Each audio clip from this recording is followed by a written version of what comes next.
जब भी कोई न्यूज़ पढ़ते हैं, आजकल न्यूज़पेपर पढ़ते हैं या टीवी देखते हैं, मन में एक विचार आता है कि समय के साथ क्या मानव बुद्धिमान हुआ है? क्या मानवता सभ्यता और संस्कृति में कुछ आगे बढ़ी है? संशय पैदा होता है। अभी जब से यूएसए ने वेनेजुएला को अपने अधिकार में लिया है, वहां के राष्ट्रपति को बंदी बना करके ले आए हैं, तब से प्रश्न उठने लगा है, मन में शक होने लगा है कि आजकल कोई भी देश क्या अपनी सॉवरेनिटी को लेकर बहुत निश्चिंत है कि उसकी सॉवरेनिटी को कभी इस तरह का खतरा जैसा वेनेजुएला में आया है वैसा नहीं आएगा।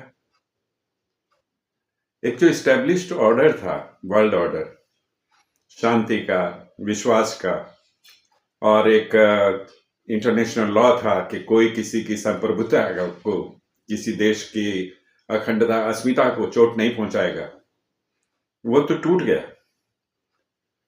एक झटके से टूट गया। एक राष्ट्र की ताकत, बड़े राष्ट्र की ताकत अब इतने मानव के मन में, मानवता के मन में, विश्व के मन में ये बहुत भय पैदा कर दिया कि यदि ताकत है तो आप कितना भी अन्याय करो, दुनिया बर्दाश्त करेगी। तो समझ में आने वाली बात नहीं है कि ये मानवता के लिए, विश्व के लिए एक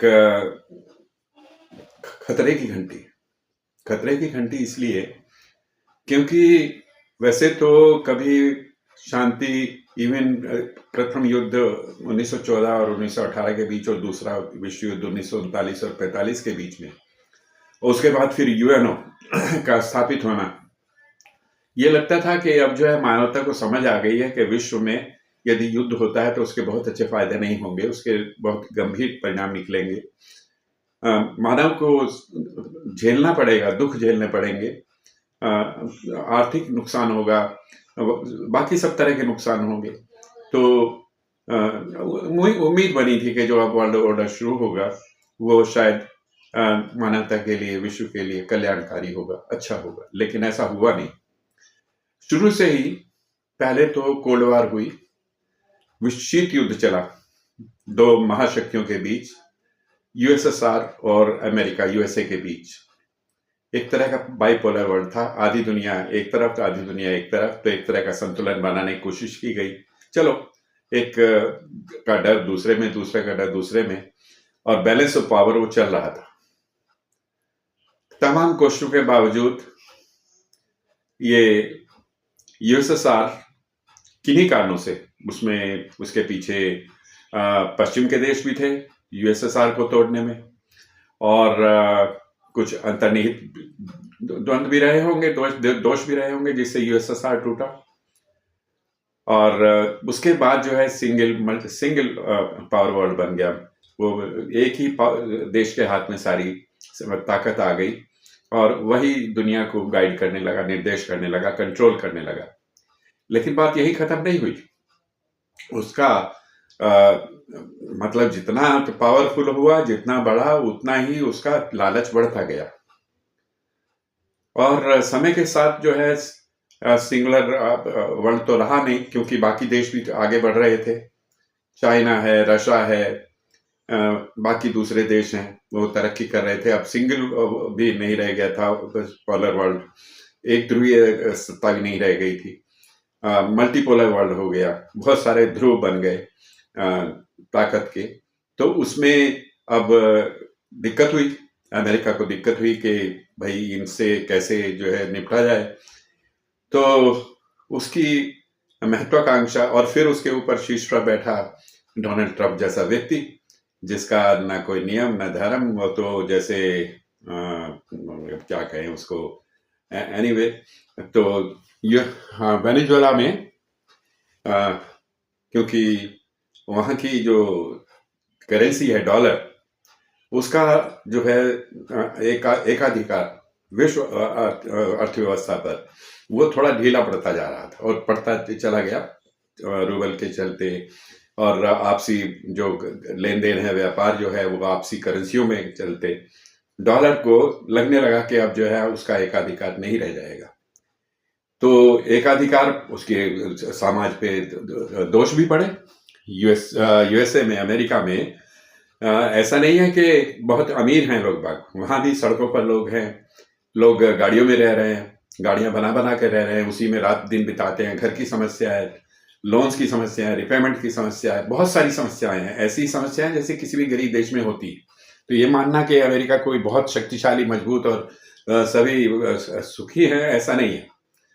तो इस सब के चलते ट्रंप ने जो फैसला लिया कि भाई अब तेल को कब्जाया जाए, तेल के कब्जाने के लिए इराक पे युद्ध हुआ, संघर्ष अरब देशों से हुआ। उसके बाद जो है अब ये वेनेजुएला सबसे बड़ा तेल निर्यातक देश था, तो वहीं को उन्होंने कहा कि यार तो तेल पे हमको तेल तो चाहिए, हमें अपनी अर्थव्यवस्था को तो ठीक करना है। तो सहज सा तरीका था, और कोई साधन ना अपना करके कहा कि चलो कब्जाओ, जो उतना मजबूत नहीं है उस पर कब्जा करो। और कब्जा कर लिया उन्होंने, उसको रातों रात पैसा दिया, ब्राइब दिया, लोगों को अपने हक में किया, और वहां रातों रात, मतलब आर्टिफिशियल इंटेलिजेंस का सहारा लेकर के रातों रात खबर नहीं होने दी कि कब क्या होने वाला है, और वहां के राष्ट्रपति को उठा लिया, पकड़ कर ले गए, बिना किसी एक भी बूंद को बहाए, बिना किसी संघर्ष के। ये एक और अजीब स्थिति बताता है कि यदि आपके पास साधन है तो आप कहीं भी कुछ भी कर सकते हैं। और इसमें तो यूएसए माहिर था, उसके पास सब साधन थे, आर्टिफिशियल इंटेलिजेंस था, उसके पास सत्ता को खरीदने के, बेचने के, और तो ऐसा ये पहली बार नहीं हुआ।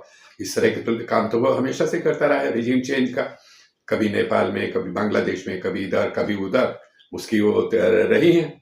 तो कहने का मतलब ये क्या मानवता अब इस बात से बिल्कुल सचेत हो जाए कि कभी भी किसी भी देश की सॉवरेंटी जो है वो अखंड नहीं है, कहीं भी किसी देश को भी खतरा किया जा सकता है। पहले तो छिप करके होता था ये काम कि कहाँ की सत्ता गिरानी है, कहाँ की उठानी है, वो करते थे अमेरिका जैसे देश। लेकिन अब तो खुलेआम, खुली चुनौती। अभी ग्रीनलैंड का आ गया कि ग्रीनलैंड जो है उसको सिर्फ एक बर्फ का टुकड़ा है, तो उस पर कब्जा चाहिए, और बहाने ये कि उस पर यदि हम नहीं करेंगे कब्जा तो सोवियत रूस कर लेगा या चाइना कर लेगा, तो उनसे बचने के लिए हमें अपनी उसको करना है, बहाने सो। इस सब का नतीजा क्या होगा, क्या इसका नतीजा होगा, ये दुनिया के लिए एक सोचने की बात है। यूएनओ इसमें कुछ कर नहीं रहा, कर नहीं सकता। एक छोटा सा आया था वहां के सेक्रेटरी जनरल का स्टेटमेंट कि ये अच्छा नहीं है, ये नहीं होना चाहिए था, देश की सॉवरेनिटी को खतरा। तो बहुत कुछ करने को है, मानवता को सोचना पड़ेगा कि एक नया वर्ल्ड ऑर्डर किस तरह से स्थापित हो, कैसे स्थापित हो। बात करते हैं हम वन वर्ल्ड वन नेशन की, वन वर्ल्ड वन ह्यूमैनिटी की, और ये सब हो रहा है। मतलब कोई विश्वास रह ही नहीं गया कि कब क्या कुछ न हो जाए। कल वेनेजुएला था, आज ग्रीनलैंड है, परसों कुछ और हो जाएगा, कहीं भी कुछ भी हो जाएगा। तो सोचने का विषय है, चिंता का विषय है। एनीवे, कुछ करना चाहिए सोचने वाले व्यक्तियों को। क्या करेंगे, कैसे करेंगे, वो समय बताएगा।